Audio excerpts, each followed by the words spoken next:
Hi, hello, good morning. Welcome to Aadab TV. నేను మీ journalist Sai. Morning న్యూస్కి స్వాగతం అందరికీ.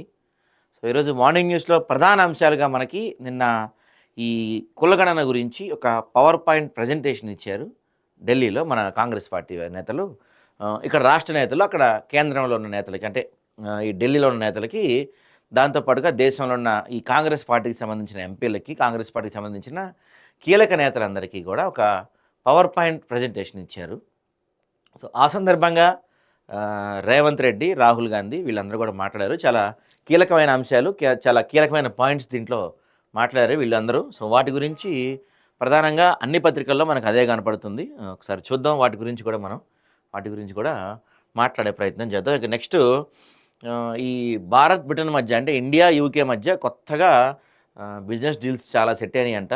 వాటి గురించి కూడా మేజర్గా మనకి కనపడుతుంది. ఇక నిన్న ఈ ట్రంప్ మామ ఇండియన్స్ని ఉద్యోగాల్లోకి తీసుకోకుండా పోయి వాళ్ళు దొంగలు, లేకపోతే వాళ్ళ వల్ల మన ఉద్యోగాలు మొత్తం పోతున్నాయి అని చెప్పి ట్రంప్ కొంత సీన్ చేసిన పరిస్థితి కనపడుతుంది అక్కడ నిన్న. ఇక 4వ రోజు కూడా అదే సీన్ పార్లమెంట్లో. ఏముంది, పార్లమెంట్లు కొట్టుకోవడానికేగా, దానికి మించి. ఇక వర్షాలతో ఆగమాగం, అస్తవ్యస్తమైన జనజీవనం. ఈ వర్షాల గురించి నిన్న సమీక్షించారు కలెక్టర్. అధికారులందరూ కూడా రెడీగా ఉండండి, ఎప్పుడు ఎలాంటి పరిస్థితి వచ్చినా ఎదుర్కొనేందుకు సిద్ధంగా ఉండండి అని చెప్తున్నారు.